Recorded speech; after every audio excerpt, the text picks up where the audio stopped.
Casting actors, cast what a show. With Jeffrey Dreisbach, we're ready to go. From agents to gigs, learn what you like. Tune in every week, we're bringing you back. Here he is, your host, Jeffrey Dreisbach. Wow. Thank you very much for that exceedingly long theme song. Wow, it's nice to see you all. Thank you so very much for being here. I'm Jeffrey Dreisbach, and you're listening to the podcast Casting Actors Cast, the podcast for actors. I am thrilled that you are here today, and I hope that this will be not only some fun, but also informative, that we're going to give you some information that hopefully you're going to find useful. But I have to say that this event would not be possible at all without the amazing sponsors backing up this event. First of all, the Broadway Podcast Network. If you're not familiar, you must be familiar. This is Alan Seals, head of the Broadway Podcast Network, and he is a sponsor for the show. And I couldn't be more excited that he's here. And of course, we have to acknowledge Actors Connection, your link to people in the industry, linking you and talent to people in the industry. I think that that's pretty amazing that they're supporting this presentation tonight, so that I hope it's fun for you. I also have to say it's really amazing to see pants, because I've been seeing people from the waist up for several months now. And it's nice to know that people have, like, bodies. Do you know what I'm saying? It's like, that's a really, really good thing. Because, I don't know, have you had this experience where you are meeting somebody in the industry, or you're seeing them after post-COVID, and you say, gosh, I didn't realize that person was so tall. Yeah. I mean, isn't that weird how that is? That never used to be a thing. It's now a thing, I guess. So today I thought the subject would be really helpful, and that is about mindset, especially when it relates to auditioning. Audition mindset seems to be one of those things that's really, really important for actors. And we all say to ourselves, yeah, that's really important. But the reality is we don't really, in my opinion, spend enough time really investigating what mindset is for an audition. I also have to say that I have a couple of audition stories that have actually happened, so I'm going to share a couple of those. But the person who's seen more auditions than any human being on the planet is here. Pat McCorkle, my lovely wife of 35 years, is here. McCorkle Casting, yeah, she cast me as her husband 35 years ago. And it's been an amazing journey. And right now our office is extremely busy, which is, beats the alternative. We are doing our 4th Hallmark movie. Yeah, whatever you might think about Hallmark, let me just say a couple of things. It is crazy popular with people. People are just like crazy for this. Additionally, our office gets paid well and early. So we have to, that does count for something, right? I also have to say the thing that I like most about the project is that in reality, we have an opportunity to give more actors that are not necessarily names opportunities to be in these projects. And that's really rewarding. That's really gratifying. But suffice it to say that all of these actors have to audition. And the audition process has changed dramatically from when I was an actor. I was an actor for 20 years before I decided, well, here's how this happened. The last Broadway show I was in was A Few Good Men, and I was in the original cast of A Few Good Men. I did 500 performances. And when that show closed, 2 things were really, really clear. One is I had the worst haircut of anybody in America. Because I played a Marine, I was shaved on the sides, and then I had this flat top. I mean, I looked like a Q-tip. And I really knew that at that point I had to let my hair grow out. And I also did a couple of weird odd jobs and things just to kind of get my head back. And that's when Pat said to me, why don't you join me in the business? Why don't you just, she said, honestly, you look like a Q-tip. Why don't you just kind of help me out in the office? And you know what? I haven't looked back. It's been an amazing journey for transitioning from being an actor to now being into casting. It's been amazing. One of the stories I have to tell is on Pat. You know, I've known her for so many years now. And one of the things that I was always struck by is how she really appreciated actors. I mean, she really loves actors. I don't know if you can say that about every casting director you've ever met. Sometimes actors seem to be a means to an end. You know, no disrespect intended, but you know what I'm saying. But Pat has always, I mean, she married an actor, so that gives you some indication of what she thinks of actors, right? And so we were in the office one day and she had just come back from an audition session, and I'm looking down at her list of all of the actors who auditioned that day. And right next to one of the actors, now she never talks badly about an actor ever, right next to the name was blah, blah, blah. I was like, whoa, I got her. I got her. So I picked up the paper and I walked into her office and I said, you say you never talk badly about an actor? You've got blah, blah, blah written next to the actor's name. And she said, that was the name of the song they sang. I was in the doghouse for a substantial period of time after that. So the other audition story is a good friend of mine, Philip Galinsky. He talks about getting an audition and going, it was downtown and it was kind of a strange situation, but he got an address to go to this audition. He goes to the audition and he goes up the 4 flights of stairs or whatever, and he goes in and strangely everyone is like sitting around in like these bleacher kind of situations. And he kind of was a little late, so he kind of got in and sat down, and he says, oh my gosh, this is kind of weird because actors are now standing up and auditioning in front of everybody else. That's like, right? Obviously a non-equity job because you wouldn't be doing that in equity. But so Philip says it was kind of strange. It was kind of weird. So one person gets up and starts doing and does their monologue, and they start emoting. And it becomes really emotional. And he's going like, what the heck is going on? And then that person sits down and everyone applauds. And he's like, what's going on with this person up here? The next person comes up, starts talking, does their monologue, very emotional, very highly charged. Then they sit down and he's like, what the hell's going on with this people? They're just ridiculous. And the person says, why are you here? And he says, well, I'm here for the audition. He says, this is an AA meeting. Auditions are one flight up. Did you? You saw that coming? I don't know. Maybe it was in the delivery. I'm not quite sure. But you know what's amazing is the actor's mindset for auditioning is such an interesting thing to see. And now, of course, we're doing everything on self-tape. We're now doing Zoom auditions, and it's challenging in a lot of respects because suddenly the actor has to have all of this technology, right, in their head. They have to know how to do all this stuff. And I feel very empathetic towards that. I feel sympathetic for the situation that actors have to find themselves. As suddenly you have to be a lighting designer and a set designer, and now you have to know all this stuff. You know how to frame yourself, all of that stuff. In addition to that, you have to spend the most amount of time on the most important thing, which is how you're going to play the part. And we compromise ourselves in our heads.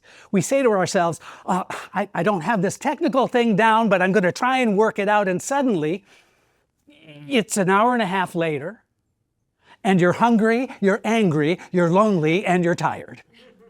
That spells halt. See what I did just there? Hungry, angry, lonely, tired. That means you have to stop. You have to stop and really take and assess the situation from a casting director's point of view.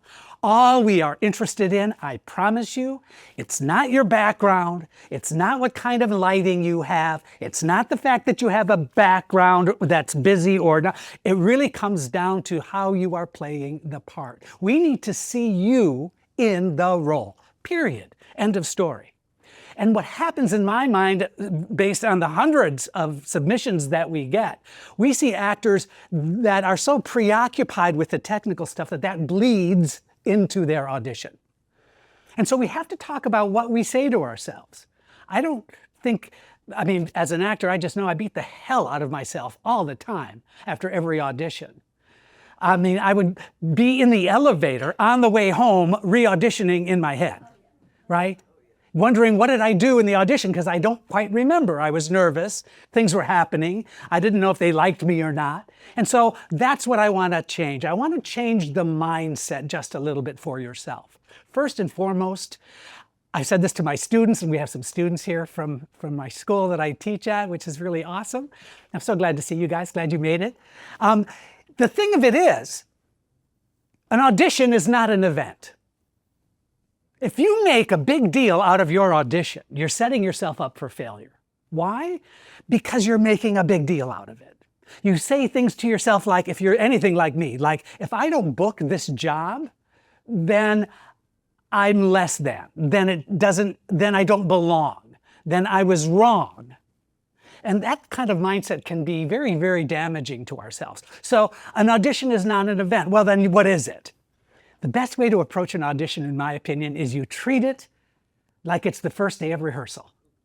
You remember when you booked the job and you showed up at the first day of rehearsal? You were kind of like, yeah, nice to meet you. Yeah, glad you're here. Oh, nice to see you on board. You know, people are doing this like kind of puffy thing going on, and then you have the read-through of the show, and then you're like, yeah, I think this is a pretty good guest. And you're inside, you're going, you're so happy. It's such a joyful experience. But the more important thing about that first day of the rehearsal is that you're in a collaborative frame of mind. You're saying to yourself, I really like the idea of me not being less than in this environment. I like being a peer. I like being in equal footing. And the director is not a parent, right? They are there to collaborate with you to fulfill the vision of whatever that project is. And that, my friends, is what is really valuable for you. It's not tricking yourself psychologically. It's just reframing where you are. Common things that I hear actors are still doing. Are you one of these actors? I wonder what they're looking for. If I only knew what they were looking for, then I could play that because I'm an actor. I'm a chameleon. I'm malleable. Ooh, good word. Malleable. I love that. Every once in a while, a word just comes out. I can't help myself. But being that person who is investing in what others are thinking is denying opportunities and focus and energy on you, how you are going to play the part. You see, casting is really an interesting job because in reality, we are there to fulfill the vision of what that producer or director is looking for. That's it. We are personal shoppers. We go out and find the right fit, cut, color, fabric. We bring those choices in, and we show the producer those choices. And the producer says, oh, that's not so much, and that's really, really good. And so based on that, the creativity with casting comes when we have a producer that says things to the effect of, I just want to see good actors. When the casting requests are so sort of narrow, I have to be frank with you, that's a little less interesting. It's still, something we are obliged to do and do it as well as we can. But we still have some kind of malleability when the director says or the producer says, I just want to see good actors in the part. That's when we we get really excited. That becomes really fun. So as far as it relates to your mindset as an actor, it's what we tell ourselves. So saying to yourselves, I wonder what they're looking for, is just a waste of time. Replacing that with the subtext, I can't wait to show you how I'm going to play this part. If that's your subtext when you come into the room, you've now established collaboration. There's a level of energy and excitement, and that, my friends, is what puts you in the best headspace for an audition. And guess what I'm hearing? Call back. Just like residuals, right? Call back. And that's the gift, I think, that you give yourself. You see, the reality is the callback isn't the prize. Booking the job isn't the prize. The prize is showing up, delivering the goods, and saying, I've done the best I can. I feel really good about the interesting choices that I've made. Because in fact, your uniqueness is what's going to book you the job. How you are different, how you are unique, how you approach the work is something that has to be internally so satisfying that you can walk away and then just let it fade away or get ready for the callback. One of those two things. We know an actor that after every audition, especially if it's a callback and it's live, and this is a well-known actor, he'll be done with the sides, and then as he's walking out of the room after the audition, he's ripping up the sides and throwing them in the waste can. It's like he has to do it like a physical thing. Like, thank you very much. Or zip, zip, zip as he exits.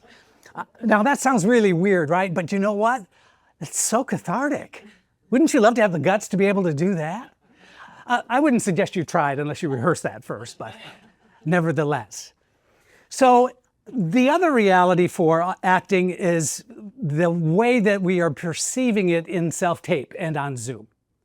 And let me just talk a little bit about the value of that rather than the negative side. We can, we get the negative side. That interpersonal connection is gone.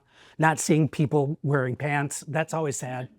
But when we have an opportunity to see you in a Zoom environment, for example, please understand a couple of things. One, I can see more actors in 1 hour over Zoom than I could in person.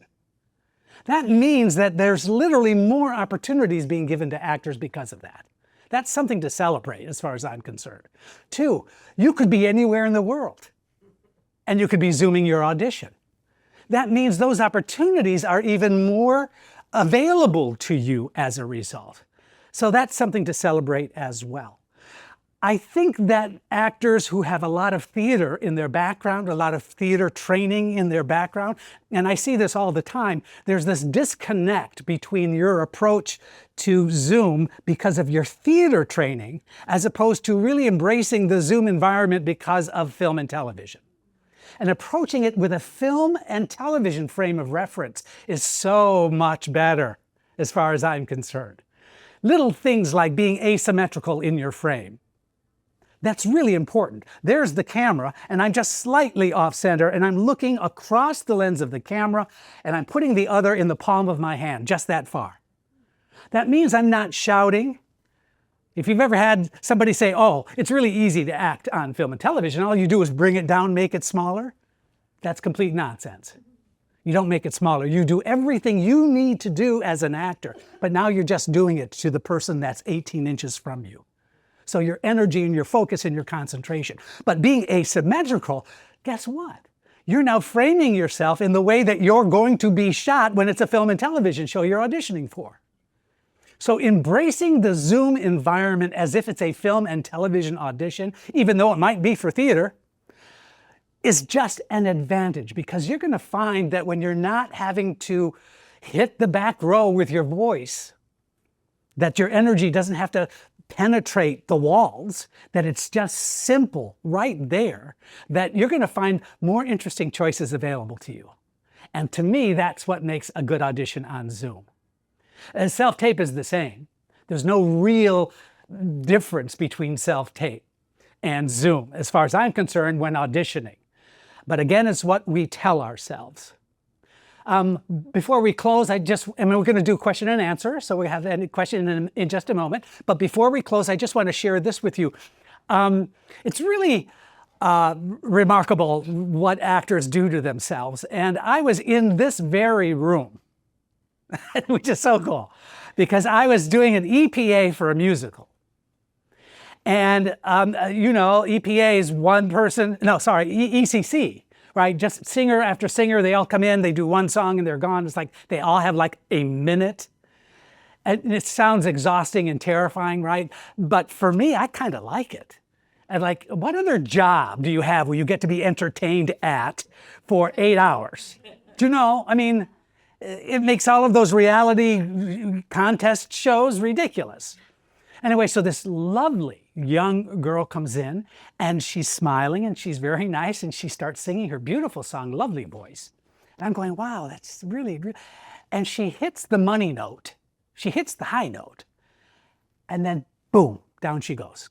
She faints, dead away. I'm like, what to do? I mean, so I'm behind the table. Of course, the accompanist is now picking up the phone and dialing 911. I'm thinking, why are you dialing 911? Somebody just fainted, and there's somebody, this was in Pearl Studios, like right here. And so you could just go find somebody at Pearl, bring them in. And of course, I brought water over to her. I'm trained in CPR, but I didn't think an audition had to go that far, you know. It wasn't like in my mind.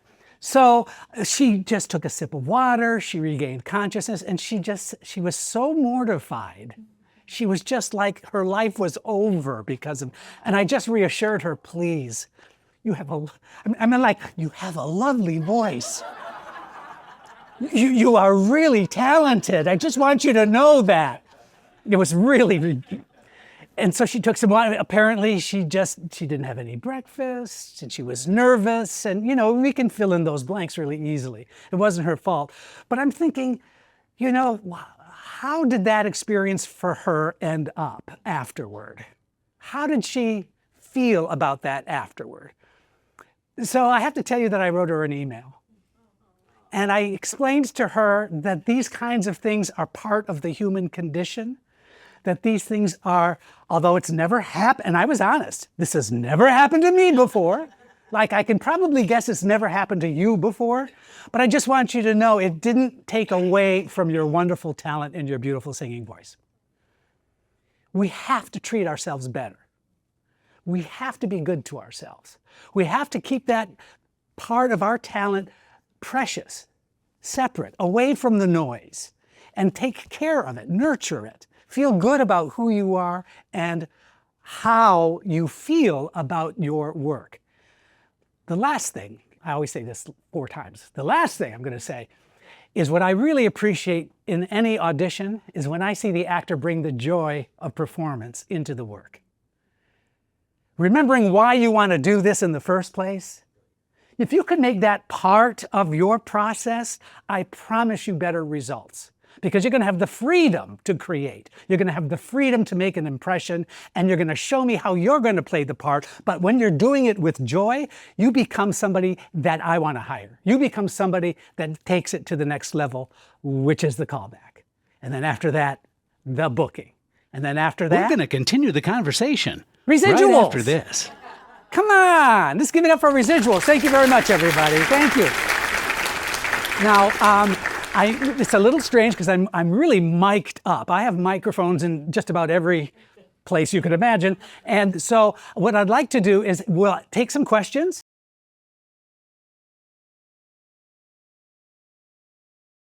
I just really wanted to say how important mindset is. It's amazing because I was so not happy with self-tapes when that all started. And right in the middle of COVID, I got a call back in person in Times Square. And when I walked in, I must have looked deliriously happy. And they said, what are you so happy about? I said, I'm in the room. Yeah. And then back in self-tape. But I've had to take mindset courses to let me know it's okay. Yes. There are people there and there aren't, it does take work when you're so used to being, well, I love people. Right. And to just be by myself doing this thing was like, Well, it really got me. 100%. And what I've found also is that an actor alone is in bad company. Something to think about. Other questions, comments, feedback? Yes, hello. Hi, how are you? Nice to see you. Thank you for being here. Thank you. I took 2 courses that have connection. Great. But anyway, that's me. When I came in and you started talking about, think about when the casting director, once they want to see if you come in and they want to see you in the part, it was very illuminating because that was going to be my question. I've been doing the EPAs for a while, and now I'm at the point where I'm confident enough to look at the season auditions and say, oh, I could do that. So the season auditions, they list the roles, and the role I'm auditioning for, or that's right from my age group, is a very strong character, it's like a witch, and she's like real businesswoman, she's real like that, and that's not me at all. However, I have a monologue that's It showed me I'm a very good actor because I've worked on it for 3 years. And I was going back and forth. Can I try to get this character put together in 12 days? Because I'm a character actress, of course. And then I thought, well, I won't be as good of an actress unless I do my one I've worked on 2 years. So I was going back and forth. But when you said they won't be able to see me in the part, and if I'm a stranger to them, they're never going to see me in the part unless I bring them something.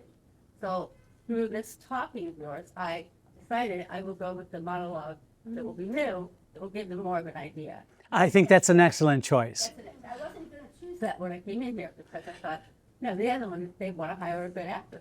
If they don't know you, Right. they can't hire a great actor. The other quality in any audition that might surprise you is when the actor surprises themselves. When they're not so comfortable in playing the part because they've done it for years and years, or they just know it so well that it loses a little bit of its shine. That if you're making a moment out of something that, because you know the character well enough, that something happens spontaneously, that's really exciting. And something that surprises even you is something to shoot for, in my opinion. That makes, again, that uniqueness quality that only you can deliver. That's when only I can see you in the part. That's when you book the job. Yes, and then we'll go through the actor. My question is, I've been acting for a little bit now. I'm doing like EPAs and stuff. And I know that a lot of actors do that, but they also have agents sometimes that talk to casting directors directly and then they do auditions directly. How often do you find that you are finding actors from EPAs versus like just like a direct call from an agent or a listing on Actors Access? Because I see those two. How often do you feel with that? So when you're looking at Actors Access, you're seeing only 20% of what's happening. Yeah. No, I know that. Okay. For sure. Yeah. Okay. Have we found people at EPAs for projects? Absolutely, yes. Is it something that happens all the time? No, it doesn't. It's one of those fluid things. I think as far as EPAs are concerned, I really appreciate when the actor has cast themselves well. Too many times I'm at EPAs and I'm seeing the same actor regardless of the play or the role or whatever we're doing. And guess what? They're doing the same monologue. I'm not kidding. I've heard for 10 years. And I'm starting to mouth the monologue back to them, hoping that they get the clue. That's not working really well, honestly. But to answer your question, it does happen. But again, I'm thinking if you put in perspective why you're doing the EPA in the first place, it should not be to get the audition. It should be to have the experience of acting, of saying, this is an opportunity for me to perform. I'm an actor. If you really approach it with that, without expectation, I think that frees us up a lot. And guess what? When you are able to successfully feel that way, guess what? We're attracted to you for that. It makes you more interesting for that reason. Yes, hi. Hi. So you've been in my head for years. Oh my goodness. Don't let my wife know. No, I took a course from you at Schreiber, T. Schreiber. Yes. I think 2018 maybe. Sure. On making self-tape. Yes, that was, It was great because when the pandemic hit, I was ready. you were. I had your notes, and so the way you were in my head though is, you know, I did what you said. I got the equipment, I set it up, and then each time I would have an audition, I would set it all up. I live in a relatively small New York apartment. I was resentful about all this equipment and having to put it away and whatever. And then one day I realized that I have a beautiful big window with great light. And I was like, well, what would Jeffrey say about that? And you also talked about mindset. And I thought, no, you'd want me to be more comfortable. And so that I kept the equipment because a couple of times I had to do one like in the evening. The light's not so great. Right. But 95% of the time I just use the light in the window. That is so great. So great. And it's, listen, you did it. I mean, that's the point. For me, finding those little comfortable things are so important on a self-tape because you are in your environment. But the challenge is to not feel isolated, but to feel comfortable. I don't know, for those of you who have done voiceover work, some of you don't like being in the little enclosed booth with just the microphone. I happen to feel like it's back to womb time. Do you know what I mean? It's like I'm being embraced by the environment. It feels kind of warm and cozy, and I kind of like it. But it's whatever we bring to it that makes, I think, the difference for sure. Yes. Besides self-tapes, what are some of the changes you have seen in the industry, like say in the last year? This is really interesting. Working on this particular Hallmark movie, for example, we had 4,000 submissions for just one role. And that was unexpected. We knew that they were popular, we knew that they were successful. But I also have to say that there were a lot of very, very well-known actors who were submitted that you would never think would be interested in that work. So something is happening out there that is, and I think it's financial. I think the terrible, horrible fire situation in Los Angeles, which put a halt to a couple of our projects. I mean, we're working on four films. That had a devastating impact. I think the current political climate has a lot of unsuredness happening. And so that's the biggest change, is trying to accommodate out there with what's happening in here. I don't think producers are as willing to invest in a creative project unless, European distribution, right? Those are the kinds of qualifications that are now happening whether a film gets greenlit or not. So it's partly financial, but I also just think actors just want to act. It's not, and so that means more people are really looking for opportunities. I don't know if that's close to what you were thinking, but that's a change. Well, I don't know what's happening, Oh, Victoria. well, that's one thing. I think that's one thing that's happening, and I think that I think that that's going to continue to evolve. But also the theater, we're hoping that the theater gets back to not just doing 2- and 3-person shows anymore. That we hope that there's going to be a community resilience to bringing those kinds of projects back. I think it's happening slowly, certainly not happening as fast as we want. But we do Barrington Stage and Contemporary American Theater Festival. We do the Guthrie. And all of those shows have had a smaller kind of scripted, projects on the books. And so we're just hopeful that that's going to evolve over time. But supporting the theater is so incredibly important. But so that's been a dramatic change, I think, is the smaller shows that are now being produced. But again, I'm optimistic. I feel like everything kind of ebbs and flows. That's true. Yeah. Other questions? Well, I'm sorry, you had your head up forever.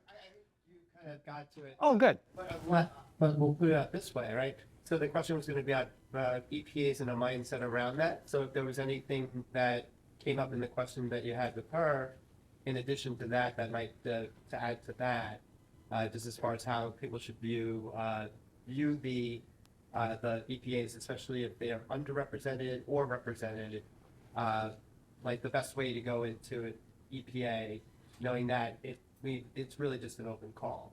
It is, and yet I'm kind of repeating myself a little bit, but if you've cast yourself well in the role, that gets remembered. And just like what you wear in an audition, don't wear it for casting. That's silly. Wear it for how you feel with the clothes on. So do it for you. So that if you're auditioning for a Law and Order and you're going to be playing a lawyer, you're not going to wear jeans and a t-shirt in the audition. That just kind of makes sense. But you feel differently when you're wearing a collared shirt and maybe a tie. So the point is the same.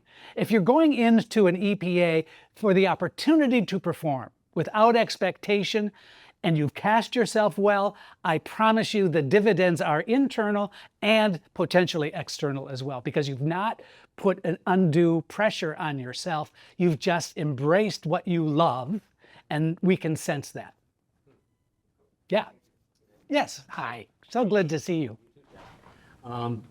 When you mentioned getting 4,000 some huge submittal, there must be, in your world, a moment very quickly when you recognize this is going to work or it's not, and you just keep moving. You can't go through all of them, right? They've got to be a minute plus each, right? And some people do. Is it very common for people to say, I've got 2 ideas on how I'd like to do this, and does it really work? does it even get that far, the review? I think it can. I think it is a project-to-project situation. But don't forget that we've had meetings with the producer and the director about what they're looking for. And depending up, so those are our blinders in a way, right? So it's very specific. So if we're seeing an audition, we do pass on it and move on, only because just for expediency sake. We try not to, and it's just kind of obvious if we have that many and we have this much time to get it done in, we try to, for example, we will go to those agents and managers who we have a good relationship with because they have the similar tastes that we do and we know their client lists. So oftentimes that's going to get a focus. And that's just honest, right? That's just an honest appraisal. We're just going to go and because we trust their taste and their judgment, those will probably be the ones that we'll want to check out sooner rather than later. But here's a tip. If you've got a self-tape, do not be the last person and the last day to send it. Be the first person on the first day to send it. Because why? It'll get watched. It'll get watched. When it ends up on the deadline and we see, and you know, procrastination is what it is, then there's just no way we're going to get to all those. But if it's early, there's a really keen interest on wanting to make sure that maybe you're the one. You know, we really spend and invest more energy in that. Anyone else? Yes. Being unrepped, how would you suggest we get into your view, your view, without having an agent or a manager? Thank you. That's a great question, and I'm happy to answer it. First of all, know that it's been like popcorn in the microwave with agents closing, new agencies opening, clients being dropped and picked up. That means that there's an entire body of really talented people that aren't being represented. So the question then becomes, well, how do you get into the radar of those people? The way to do it is by some kind of referral. I know you've heard this before. But and again, I'm not trying to be at all self-serving here, but if you take a class with a casting director who's currently casting something, that puts you at a distinct advantage for being considered. It really does. That's no guarantee. You should never take that as a guarantee. But if you want to audition for a television pilot, then you take a class from Kim Misha, Bowling Misha Casting, who did like 25 pilots last year. And again, that's not that you're going to get seen for something, but now you've got a relationship. I think actors have a different view many times, because I know I did, and that is that relationships seem in show business to happen really super fast. And now where I'm sitting, I'm here to tell you, relationships just take time. And so you have to give time, but doing what you're doing tonight, getting yourself out there, just feeling like you are part of the community, that's just a really healthy place to put yourself. That's a great start. But I will say for film and television, is that an area that you're mostly interested in? Yeah. So don't hate me, but that's the refrigerator thing on your refrigerator door has to have, get an agent. It really just has to be that. And it's not magical. It's again, referral. It's just good old fashioned hard work. I get emails every day. You don't know me, but I want to be the nice guy, you know, because I am a nice guy, but I can't respond to that. But if somebody wrote to me and says, your brother's next door neighbor said I should send this to you. Well, I know that sounds weird, but I'm going to read that. Because, I mean, that's human, right? I mean, there's an additional reason to make that kind of a contact with somebody. And so I'm not saying it's manipulative, but I will also, one other kind of tip, take it or leave it. But if you see a show that you've been watching and you say to yourself, I want to be on that show, find out who the casting director is. Write him a fan note. I really love your work on White Lotus. And just saying. But I think every once in a while, Pat will get a really nice note from an actor who says, I just wanted to let you know that as an actor and the work that you did in this particular project really helped me. And I just wanted to let you know that. I mean, so sweet. Now, she's not going to go, oh, I'm going to bring them in now because they're kissing my whatever. It's not that. It really is just, again, that outreach into the community that makes you feel that you are part of something unique and special, because you are. Thank you, everybody. This has been really great fun. I just want to say that this has been such a gift, and I just want to, again, I want to thank the Broadway Podcast Network for sponsoring this event. Couldn't do it without them. And of course, Actors Connection, it's a place that they do have a lot of casting directors and agents showing up. So it's been an honor and a pleasure that you made the effort to be here. And I hope to have this very episode out in just a couple weeks. So I hope that you'll tune in. Please tell your friends. And if you like, give me a like and a share. For those of you at home listening, you can give me a thumbs up, a like and a share, a review. I read those reviews, baby. I read those reviews. Thanks, everybody. Have a good night. I'm not going to play the theme song again, I promise. It's been great having you in our talent pool today. Your support means the world to us, so please consider sharing, liking, and reviewing this episode wherever you jump in. I'm Megan Grace Martinez. Thanks. From monologues to screen tests to every episode, there's something new for you.